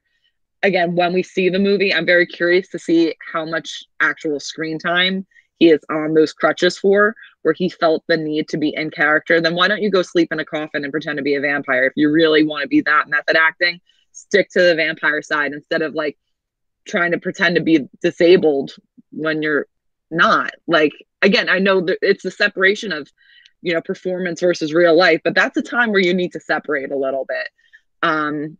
And I agree, like, with what Mads Mikkelsen, like, if the movie's shit, then what does that say about your performance? And when I actually clicked on the article you shared us, it brought me to a Robert Pattinson quote as well, which I thought was really cool. It's that I always say about people who do method acting, you only ever see people do the method when they're playing an asshole. You never see someone being lovely to everyone while they're really deep in character. Right. It's very like true. It just gives them an excuse to be like, and you heard those stories. I mean, I don't know how true they are, from Suicide Squad when he was the Joker, of him sending like used condoms and dead rodents to cast members on set while he was getting into the role of the Joker. Like, just leave people alone. Like, you don't have to. We're like they said Heath Ledger did method acting for the Joker, but he just kind of stayed away from everybody, you know? Right. So there's a difference, and there's doing it respectfully and not making everyone on set, you know, a living nightmare for everyone. Because again, him taking forever to go to the bathroom on crutches, that's wasting people's time. That's making the workday longer for the people on set for no good reason. Yeah, I think it's a disservice to everyone, as we've said. And Jared Leto, I think he's just kind of an asshole in general. I'm sorry. I don't know what anyone else to say about him. I know, speaking of Will Smith earlier, that was also on Suicide Squad, where Will Smith wanted to beat the crap out of him, apparently, because he was sending stuff to him and his family in like weird boxes. What is that accomplishing? I'm sorry, you're not accomplishing anything. Stick to your role, do your job. If you have to, you know, there's different levels of it, like you said. I think if you're to be in character, to stay in character is one thing, but to piss everybody off and just to be an ass about it, I think is useless. Before we wrap up on the subject, John, you got anything you want to add to that? What do you think of the method acting? Are you method acting right now? Is this your role? Yeah, this is my role. I'm method acting. Just be an asshole to everybody in life. Sounds about right. Right? There we go. Yeah, it's nonsense. I'm sorry. I think the whole thing is nonsense. I don't think it accomplishes anything. Yeah, whatever. It's a trend that's going to continue on. I don't know how well they teach it in, like, when you go for like a craft as far as acting school. Maybe that's something I'd be curious if they really go into method acting. I don't think they really do. I know it's more so frowned upon in the professional community, but teach their own, right? I mean, I guess that the Morbius director says it's a thing. You know, he apparently knows everything that's going on with acting and his movies, so he must be right. You know, Mads doesn't know what he's talking about, clearly. Going into some other good news, Adam, I hope you're scared. You know, you love horror, Adam, obviously. I know you're really into different horror movies, clearly. I do. Yes, I love it. So are you happy? You know, Pennywise is coming back, Adam. I know you're really Great. Excited. Welcome to Derry was pitched to HBO Max as a prequel series to the It franchise. What do you think about that? You excited to see Pennywise return to our screens? No, but I guess I don't know. I'm interested. It's something that I did not expect to happen, but I guess if it expands the story a little bit, I mean, why not? I don't know if it's necessarily something that we needed, though. Yeah, right. So I don't know. It's kind of just I'm indifferent right now, I guess. Yeah, I feel like everyone's trying to capitalize on the expanded universe thing. Yeah, the multiverse. I'm sure we're going to see more things. Interestingly enough, Stephen King does have involvement with that, with his Dark Tower series. I haven't personally read it, but I know the Dark Tower was supposedly like the connective tissue to That's everything. right. I forgot about that. Yeah. Everything. All his movies are connected in this weird universe. So, Welcome to Derry is interesting. I love the It movies, preferably the first It movie. I really loved. It was actually one of my favorite horror movies of that year. Second one, there's problems with it. It's, I don't know. It could be an adaptation problem. It's the better of the adaptations, I guess, if that means anything, which I guess doesn't, because the other one's really not that good. But I'm interested to see what happens. They did pass on something which I thought was interesting. The Overlook Hotel was pitched as another Stephen King series based on The Shining, which I'm really glad we didn't touch. Like, let's stay out of the Shining universe. I don't think we need to be elaborated on the events that happened at the hotel. It kind of opens itself up. Welcome to Derry. The town of Derry has a really rich history, which I think could be explored. Could be something interesting. Funny enough, they haven't actually mentioned if Pennywise is in the movie, so that could be something. It could be like kind of like a. Does anyone remember Erie, Indiana, as a show? Does anyone remember that at all? John, you don't remember that? That was our time. No. Well, you're an old man, John. You should remember what I'm talking about. Whatever. Erie, Indiana was a show where, for those who know what it was a show where like just strange events would happen. There were these kids, and they would have every episode would be like a strange event that happened in the town, and they'd have to solve like the mystery of kind of what it was, and it was always like this weird supernatural thing that kept happening. Welcome to Derry could be cool like that. Could be something that's just like Derry's a weird place and weird things happen. So I don't know. There's not really much more about it, so we won't really mull over it too much. But speaking of Bill Skarsgard, the reboot for The Crow is in full swing with him playing Brandon Lee's famous character of The Crow. Now, have any of you seen The Crow? John, have you seen The Crow at all? Adam, I know I was mad at you. You didn't see The Crow. No, I haven't seen Very upset. I looked up some things about it. I haven't gotten a chance to actually see it, but I did watch a few of those videos though. Okay, so you did watch a little bit. I know, Julie, I made you watch The Crow. It was probably one of the first movies I made you watch, actually, when we started dating. I love The Crow. Just the history behind it. The comic is absolutely beautiful. If anyone actually wants to read something that's poetic, dark, just absolutely beautiful. I really find hard words to describe it. Is James O'Barr's The Crow is a piece of work, a masterpiece in my opinion. But The Crow, essentially, a man and his wife are murdered by this gangster squad gang of people, and he comes back as the Crow for one night, where he goes back and he takes revenge on everyone that killed him and his wife. It's interesting. Bill Skarsgard's an interesting choice. I don't automatically associate him with being like an action revenge kind of star, but playing Pennywise, I guess he's used to makeup, right? So maybe he can handle it. He's definitely very brooding. He had that show. I never finished it. It's on Netflix, Hemlock Grove, which is similar to Derry, I guess. I don't know. Weird stuff happens. He plays a vampire, but very brooding. He has some like action moments in it.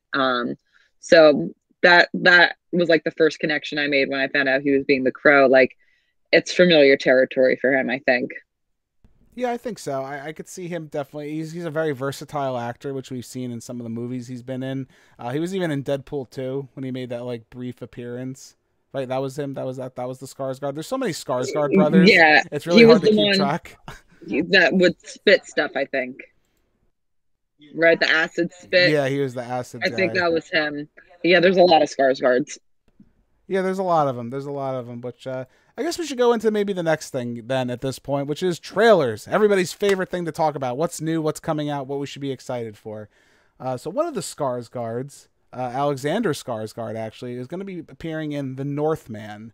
So The Northman is essentially about this Viking prince. So for all you Viking fans out there, which I have not watched that show. That's actually on my list to probably get into. It's pretty much this Viking, as a young boy, his family's murdered, and he's kind of set out to go on revenge on this maybe mystical quest. I can't really get a vibe for it. But the Northman trailer, I don't know how you guys feel. The trailer really is just a lot of action, a lot of like just clips of things happening. I think he has a line like father, mother. It's like avenge my father, protect my mother, and kill whoever killed his father. Yeah, which I think that's really cool. It's like a really like deep chant, which I would expect from a Viking movie. It repeats over and over. Yeah, I really like that. I think that's really cool. So, how about you guys? Did anyone find this interesting? Was there anything in there? Adam, what did you think of this? I mean, it seems like a random kind of movie. I know there wasn't much out this week for us to talk about. This movie is coming out April 22nd, so it is relatively soon. What are your thoughts on it? I don't know. It feels like every few years there's a movie that has to do with, either Vikings or gladiators or some sort. And they all always have the same vibe to them. Right. And I think we were due for that movie, so this just seems to fall into that same trope, I guess. Yeah, so what do you think it's got? You think it has potential to be anything? I think more? so. I think especially the fact that it has that recurring line going on, it just seems like it's a little bit different maybe. So it has piqued my interest, so I'd give it a shot. Yeah, it's interesting because I think it could go two ways, right? I think this movie could be really, really good as far as like maybe like a visual spectacle. If it has a lot of style to it, I think it could work. If it doesn't, if it ends up kind of falling flat maybe in like the visual department as far as like presentation, then I think I'll be disappointed. But I don't know. How about you, John? What do you think? I know you like the Viking stuff. Didn't you watch Vikings? I'm pretty sure you did at some point, didn't you? I tried watching Vikings, but I didn't get through it. But I'm excited about this. I always can go for a good Viking gladiator, killing people sprint. Yeah, I mean, one of those action movies that it's just like, as long as it has enough action throughout the movie, and with a little bit of story into it and everything, I feel like you really can't go wrong. Right, and the only reason I give this even any consideration beyond, the trailer kind of seeming cool, and I wouldn't actually trust the trailer with this movie. This is one of those kind of things where you have to kind of trust who's making the movie. So who's actually making the movie is Robert Eggers. So for those unaware, Robert Eggers made two very, very distinctly stylized movies, The Witch and The Lighthouse. So if you've seen either of those movies, they're very distinctly stylized in what they are. It's not just your typical fanfare. That's not to say that this movie won't be that, because it might very well be. This could be just him dipping his toe and doing something totally generic and uneven. But based on his other work, if you're comparing the two, I think we're in for something kind of truly different. Whether or not that's good is up to you. I know that people are split on The Witch and The Lighthouse. I haven't actually seen The Lighthouse. That's something I know, for shame on me. It's pretty bad. The Witch I absolutely love, though. The Witch is a very creepy movie, which I know people are split on how they feel, whether it's boring or absolutely terrifying. It's kind of one of those in-between kind of films. But again, if that's any indication of what to expect, I think the Northman should be on your radar. It's got a really great cast. Nicole Kidman's in it.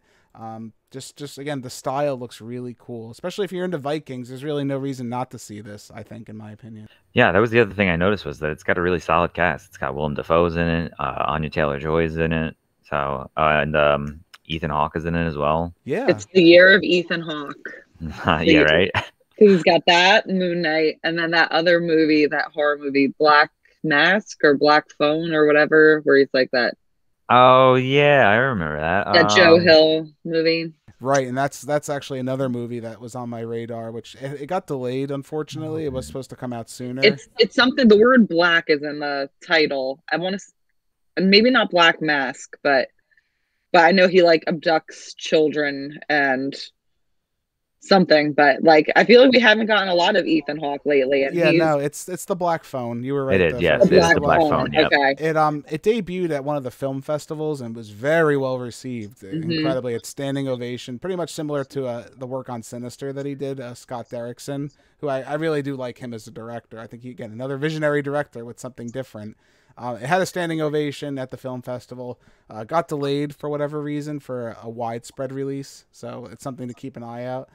It's out in June. June 24th. Oh, okay. All right, so relatively soon. Maybe that's something we could cover when that comes out. That might be fun to talk about. We got to do some horror movies. I got to get Adam's take on some of this horror stuff. Usually it's me and Johnny going through the slasher fest, but I think we get some wider audience. John, what do you think? Welcome more people to the party. Let's do it. Let's bring them to this. Well, slashers are different than like horror. Like slashers really aren't that scary, depending on the slasher movie. I don't know. What do you think about that? They're not my kind of scary. I think somebody's gonna show up to Julie's house one night, and I think she's gonna have a different opinion on slashers. Great. It depends. Well, when you watch like the 4th or 5th or 6th one, they're not scary anymore. Again, let's reiterate something here. She was watching Friday the 13th when we were marathoning that, John. She was just kind of like, "Oh yeah, that's not scary. That's stupid. Oh, it's a comic." Yeah, keep in mind she's watching like these '90s slashers movies that didn't age well at all. I know. And somebody knocks on her door at 12 o'clock at night. She's under the covers hiding with a weapon, saying she's under the covers. Scared. Like if I like get up in the middle of the night and she like just sees me like go to the bathroom and come out, she's like, "Oh my god, who's in the hallway? Who's walking around?" She's freaking out over that. I can't imagine that. God. Like the wind hits the windows at night, and she's like, "Oh my god, what's that?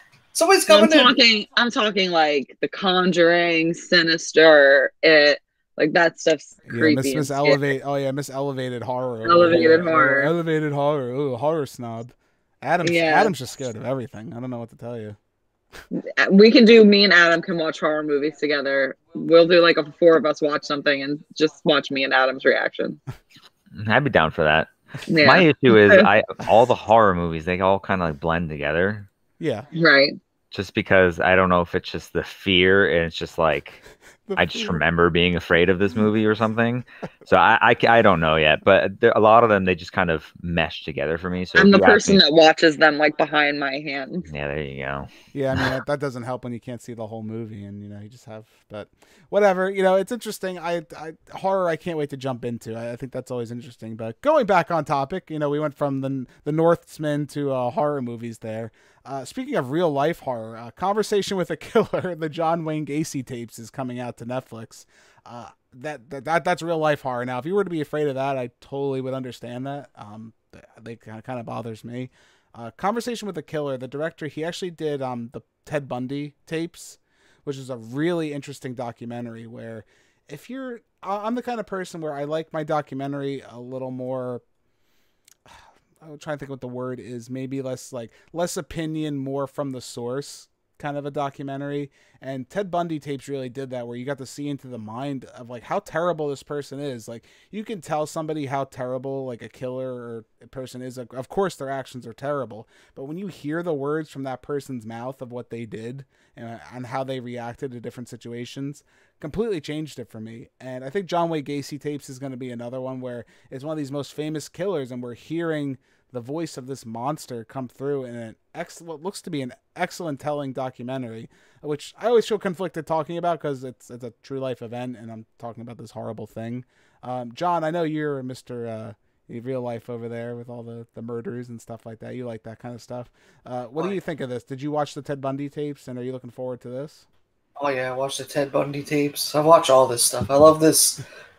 There's just something about like real life stuff that makes it even more creepier. Like when you take a deep dive into some of like just the stuff that goes on just today in certain things, you take a deep dive into this stuff is a lot more scarier than anything that Hollywood can create in their mind. Like some of the things that these people do, and just the little things that like if you look into certain cases and stuff, the certain things that these people in their mind go through and think about and other things, no Hollywood person in their right mind could think about this, but these things are happening every day, like certain things. And this just looks like this seems like it's going to be a good thing for people that are into that kind of stuff. Right. I think even more interesting is where they actually bring, like, they have a lot of footage of him just being a normal guy out and about, because he was a very public figure at that point, especially in this town.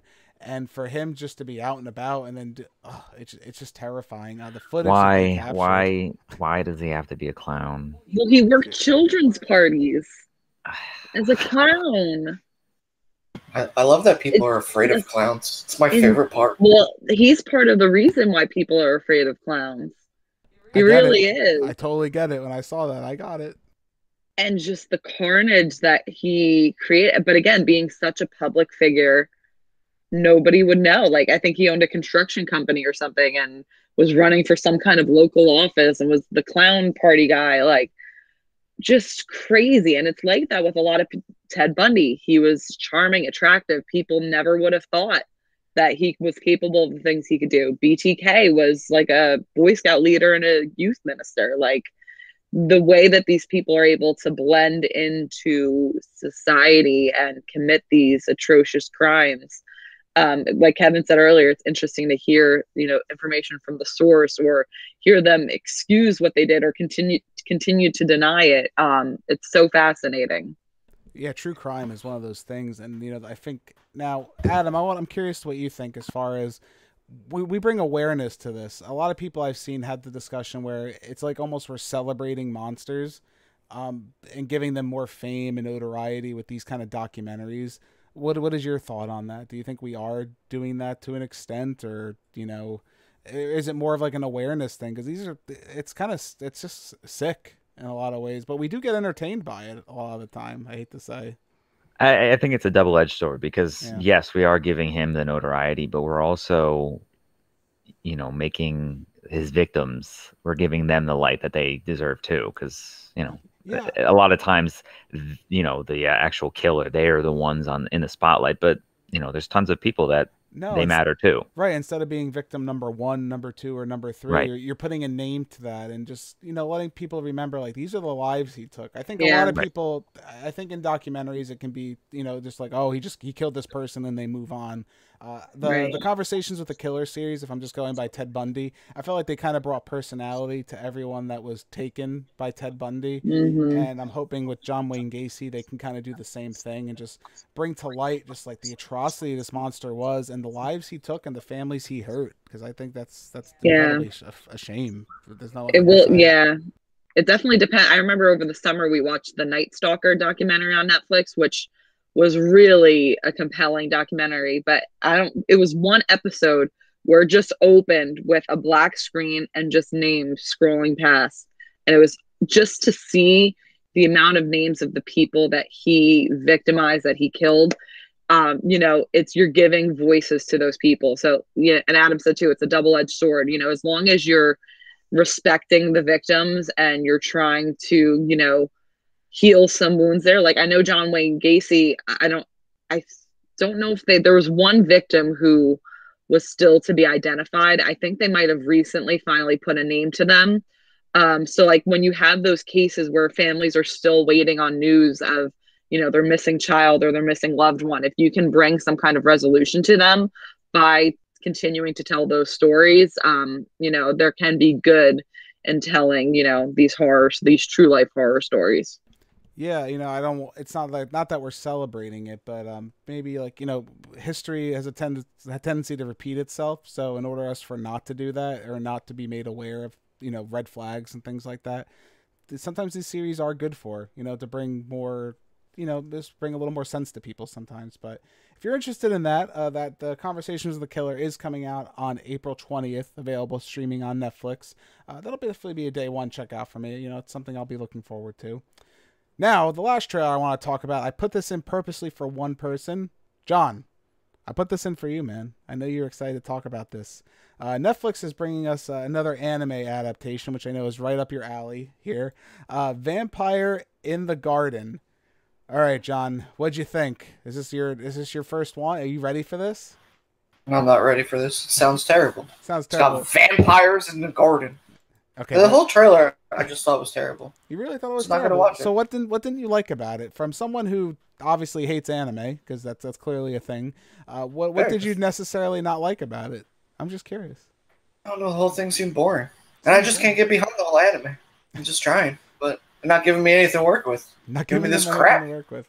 All right. So Vampire in the Garden, from what I gather, is it's pretty much this human and this other vampire. They meet together in this world where I guess vampires and humans are at odds with one another in like a kind of fantasy kingdom setting. And I guess they go on a journey to try and, reunite the people or whatever the case is. And again, not too much is given. It's more of like snapshots and stuff like that.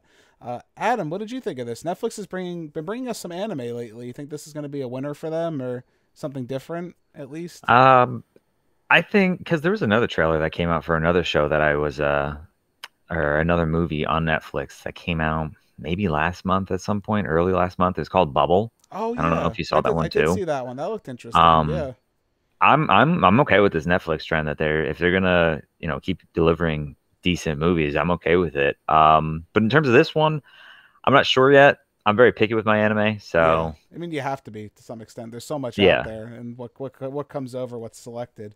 I just thought it was interesting. We don't. I feel like the vampires, they come and go with anime. It's not as a big. I feel like it was a popular trend. They kind of follow us. I think like they get our trends like secondhanded. Like we had like Twilight was a big thing, and then they kind of got it like a little bit later. If that makes any sense, like they're delayed a little bit. Like right now, I think superheroes are still like the big trend in anime. So we have like the My Hero Academia and all like the million spin-offs of that.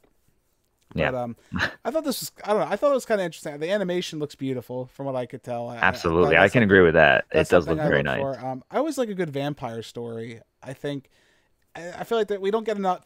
We have so many of the vampire stories we get are bad that we tend to remember those, like the Twilights and stuff like that. Again, not to beat a dead horse, but I'm sick of that. But when we get like truly like true vampires, it's kind of cool. I'm excited to see that.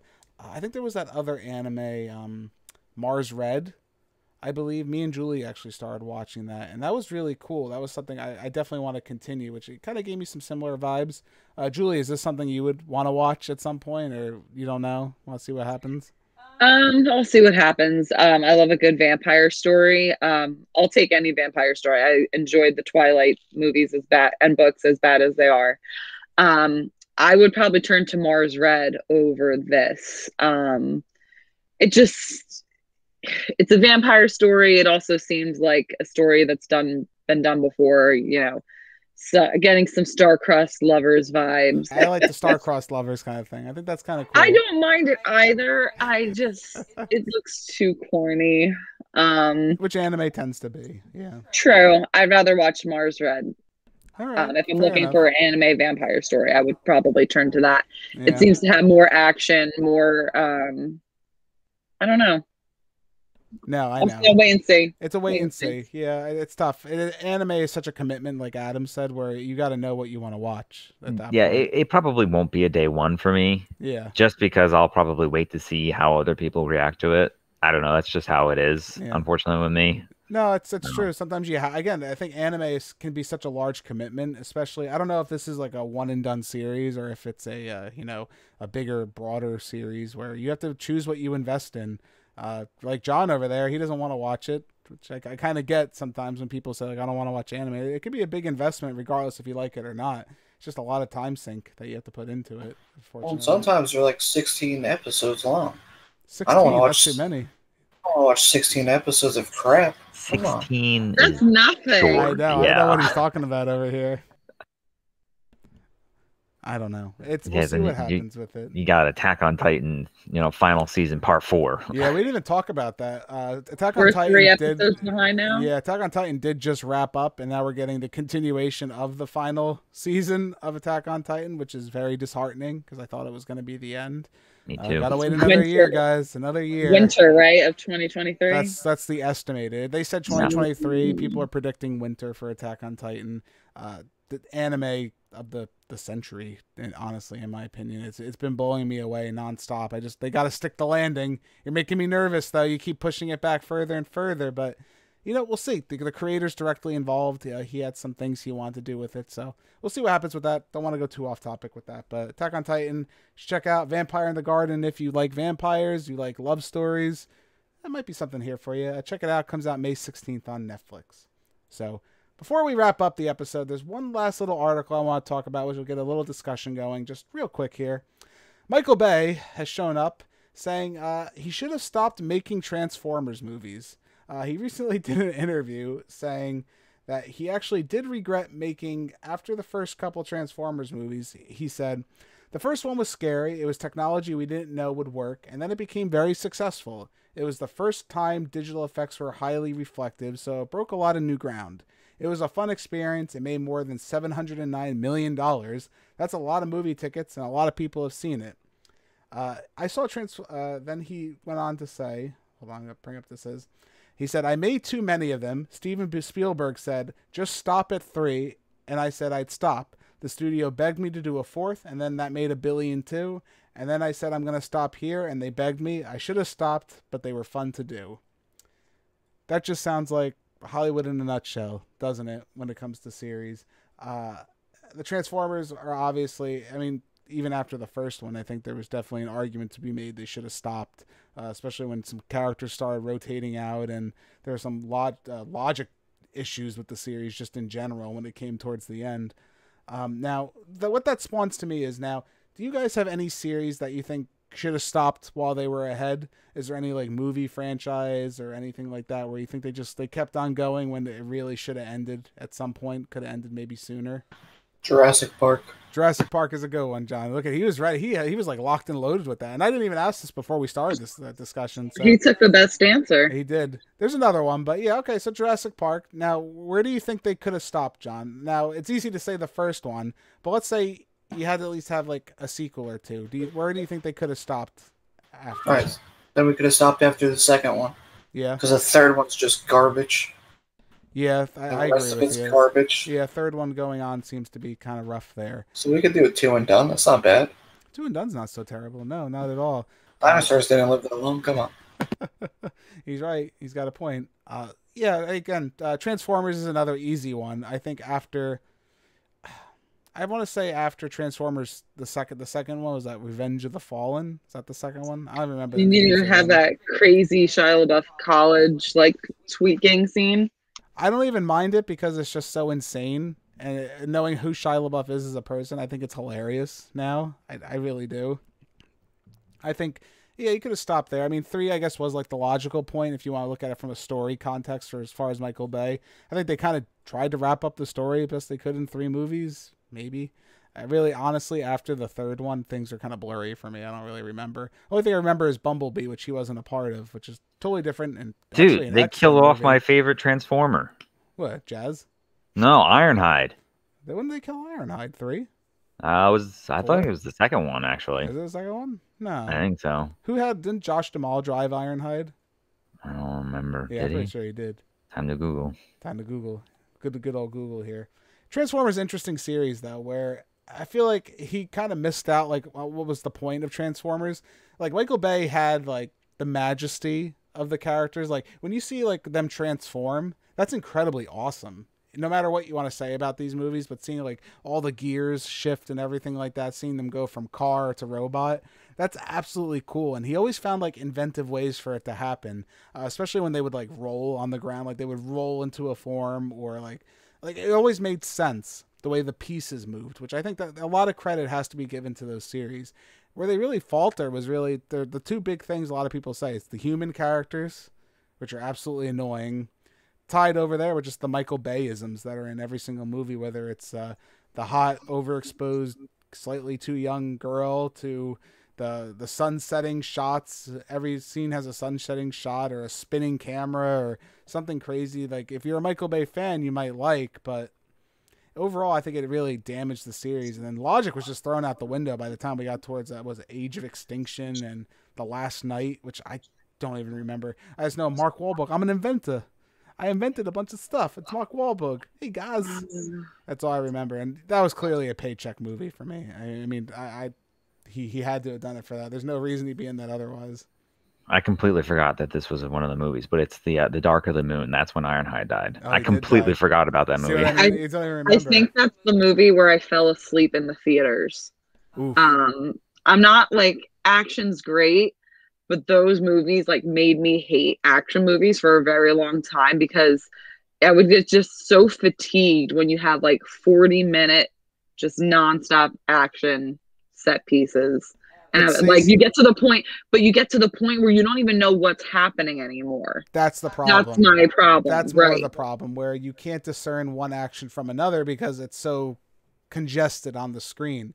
But some of the more memorable set pieces I absolutely love. Like in the second movie, again, for me, I guess that's really kind of where I could have stopped, is when Optimus like is fighting Megatron in the forest, that really cool scene. And like, I think Optimus dies in the middle of the fight, and you see like, you just like, that scene is so cool and so well shot, as far as like them two like big robots duking it out in the middle of the forest. And then even the end with the stupid, like they combine the Transformer parts on him, and he's like, let's roll out, and he shoots out flying like a jet truck thing into the sky.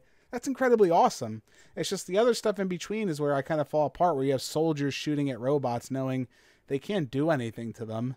They already like established like you're wasting time. Like, why bother shooting anything? It's just like stuff like that that bothers me. And that's where Michael Bay just can't get his, I don't want to say his ego, more his style. I guess maybe it is his ego too. His ego and style, as far as like what he always has to have in a movie. It's like American soldiers battling the forces of evil, and it just doesn't make sense when you have giant robots fighting each other. That's what you need. You don't need the other stuff. The human stuff's insignificant compared. Sure, you need it for us to relate as an audience, but you know, it could be cut out. I think there's more than an argument for that. My series, if I were to pick one, I think is an easy one, was the Fast and the Furious franchise. I just don't care for them, I'll be honest with you. Besides the first three, I think, and that's even a stretch because there's things I really don't like about the second movie. I think Tokyo Drift's kind of an underrated movie. While it's not like the best of the movies, I kind of like the idea of being set in Tokyo with like that street race mentality. But we went from one series that was about street racing to super agents Vin Diesel talking about family jumping out of cars without a scratch on him. I don't know. Does anyone think that positively evolved? No, talk about more useless action. Adam, what do you think? You're a big Fast and the Furious fan? You got your Vin Diesel tank top when you go to the theaters? You're ready to go? Well, absolutely, yes. But I've only seen one of them. I've only seen the first one, so. So there you go, which is, I think the argument can be made. It's Point Break. It's like a remake of Point Break. It pretty much is exactly the same if you were to compare the two movies, just with cars. John, you're a huge Fast and the Furious fan, right? Yeah, I like Fast and the Furious. Yeah, you like all of them? You like all the crazy zany action, or? I mean, I could be done with it, but if they want to keep going, go ahead. Who the heck am I to stop their billion-dollar industry? It is. I mean, those movies make crazy money. It's interesting to see. It kind of unites a lot of strange fans. Like, you see like a lot of those like Marvel cinematic kind of universe, like those people like really love that. Really love Fast and the Furious, and it always like bewilders me sometimes. Like, what do you like about these movies? Am I missing something? Maybe I'm not, because I reviewed the last one and I thought that was kind of like, it was fine, like probably the stupidest out of all of them. But we've turned these like ordinary people into superheroes. Aren't they combining Fast and the Furious and the Jurassic Park franchises? Yeah, there was a rumor about it. I don't know how talks have gone. Hopefully that doesn't happen. Maybe it should though. That'd be kind of cool. It definitely should. It definitely should not happen ever. Dominic Toretto being family with dinosaurs. What could go wrong? Blue, I thought we were family. Blue, come over here, have a course with me. We gotta sit down and talk. At the barbecue. They have to have a barbecue. Chris Pratt, let's get over here. Let's talk about it. Come on now, Dr. Grant. Just get mauled by a dinosaur.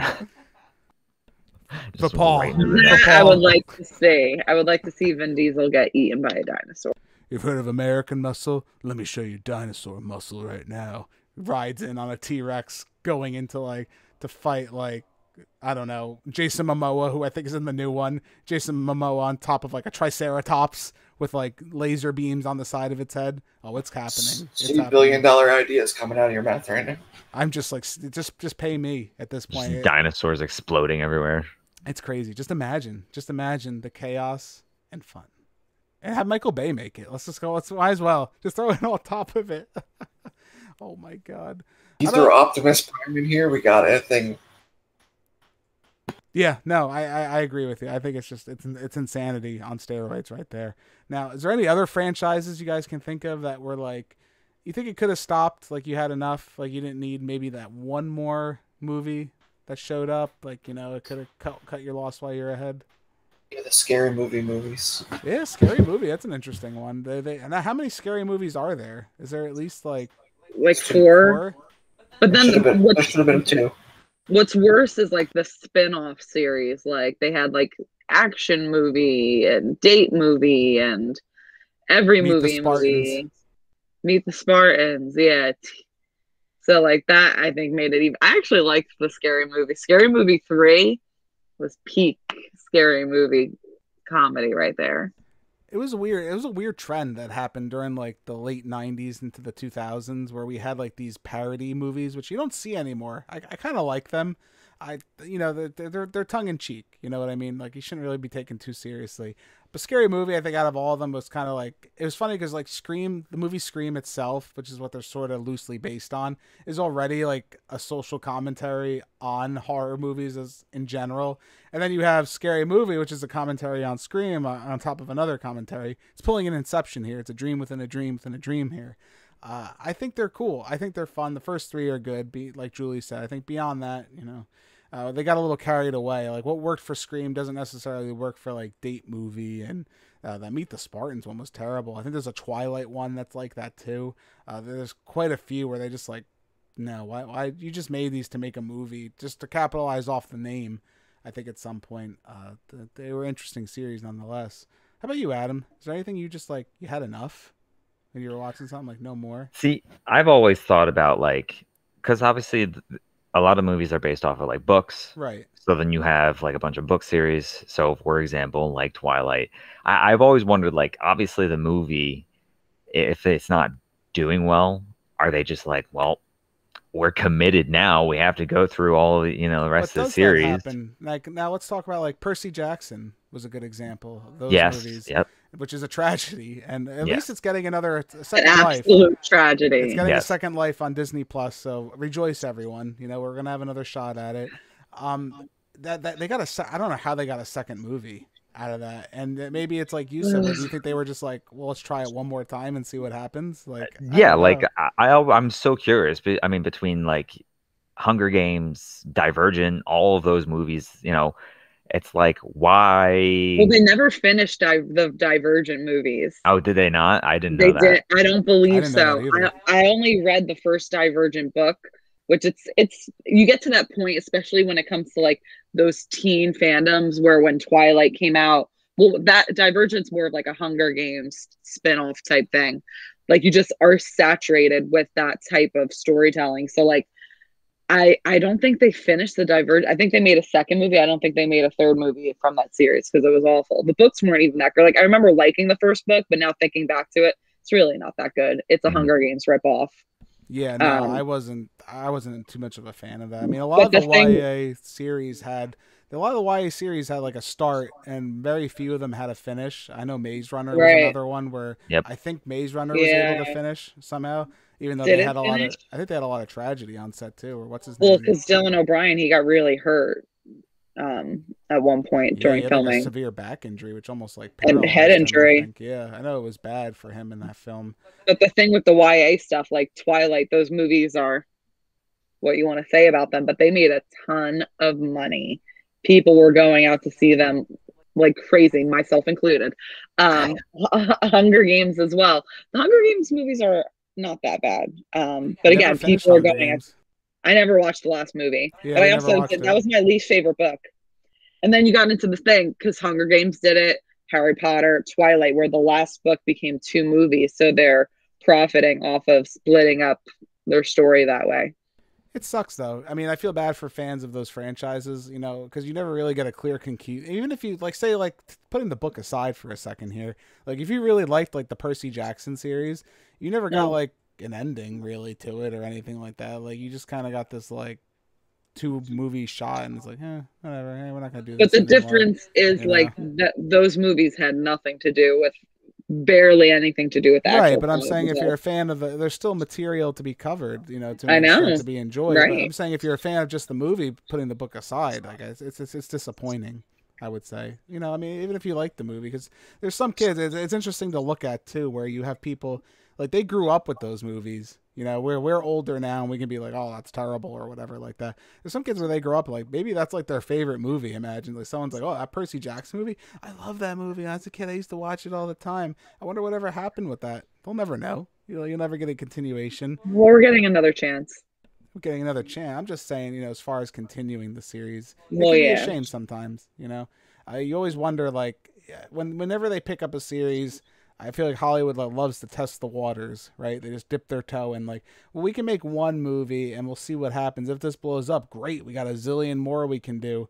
It's always interesting when you hear, like, well, when should you stop? Or, I think when the money stops, those movies tend to stop a lot of the times.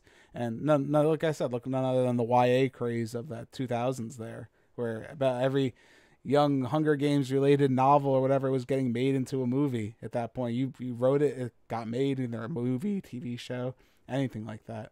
But yeah, a lot of interesting stuff. A lot of franchises just don't know when to call it quits. But back to the original article.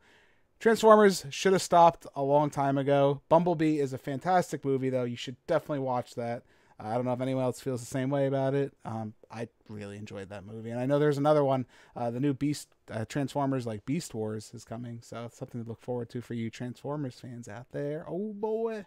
But again, I want to thank everybody for this episode joining us for The Real Guys Live. It's been great having you all here. Let us know in the comments below. What did you guys think? Do you want us to cover some new topics in episode 6 when that rolls around? If you want us to look at some trailers, articles, whatever you want to send us, just drop it in the bottom below. We'll make sure we talk about it. If you have any questions for us, maybe some of our favorite things, shows, movies, I was thinking about doing a Q&A section. So if you guys maybe want to drop something just in the comments below, maybe we'll open that up and, just have a little conversation, just shooting the breeze about stuff you guys want to hear us talk about. But again, I want to thank you all. My name's Kevin from The Real Movie Guys. We'll see you next time. Bye. Bye. See ya. If you guys like what you've seen here today, consider giving this video a like and leaving your thoughts in the comments below. If you want to stay up to date with everything Real Movie Guys related, make sure to hit that subscribe button and check us out on Instagram, Twitter, and Facebook. And don't forget, all you audio listeners at home, we are available on many podcasting platforms. Just search The Real Movie Guys, you should pop right up. Thank you again all so much for joining us on this episode of The Real Review. We are The Real Movie Guys. Real guys, real movies, real thoughts. Catch you next time.